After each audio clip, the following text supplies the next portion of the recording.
সুনান ইবনে মাজার একটা হাদিস শোনাই।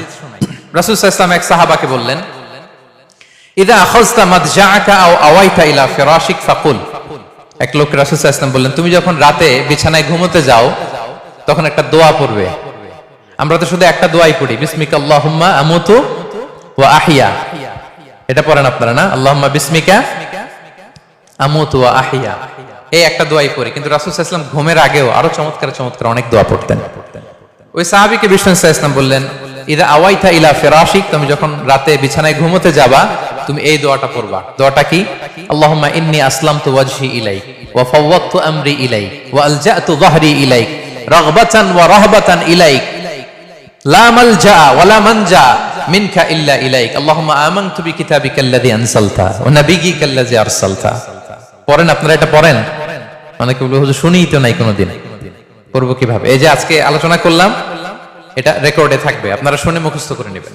রাসূল সাল্লাল্লাহু আলাইহি ওয়াসাল্লাম বলেছেন যখন ঘুমোতে যাবা এই দোয়াটা পড়বা। দোয়াটা দেখেন কত চমৎকার, কিভাবে নিজেকে আল্লাহর কাছে সমর্পণ করবেন, সঁপে দিবেন। দেখেন রাসূল বলেন তুমি এটা পড়বা, আল্লাহুম্মা ইন্নী আসলামতু ওয়াজহি ইলাইক, আল্লাহ আমি আমার সত্তাকে আপনার দিকে সমর্পিত করলাম।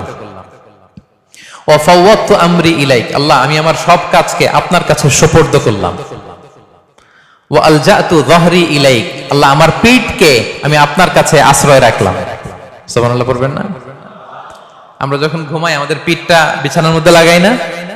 আল্লাহ আমার সত্তাকে আপনার কাছে আমি সমর্পিত করলাম, আল্লাহ আমার সব কাজকে আপনার কাছে আমি সঁপে দিলাম, আল্লাহ আমার পিঠটাকে আপনার কাছে আমি আমানত রাখলাম।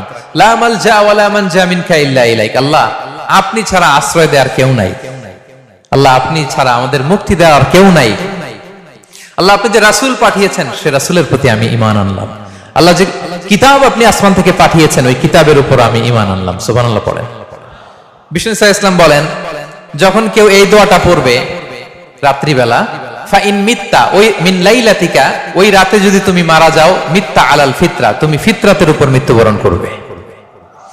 ওয়া ইন আসবাহতা আসবাহতা ওয়া ক্বাদ আসাবতা খাইরান কাসীরা, আর যদি রাতে মৃত্যু না হয় তুমি বেঁচে যাও তাহলে ওই দিনে তুমি প্রভূত কল্যাণ লাভ করবে। সুবহানাল্লাহ। তাহলে বলেন এই দোয়াটা পড়ার দরকার আছে না নাই?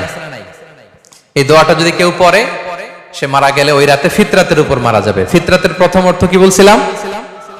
সবাই বলতে হবে, কি বলছিলাম? তাহলে এই দোয়া পড়ে রাতে মারা গেলে সে মুসলিম হয়ে মারা যাবে, ঠিক কিনা?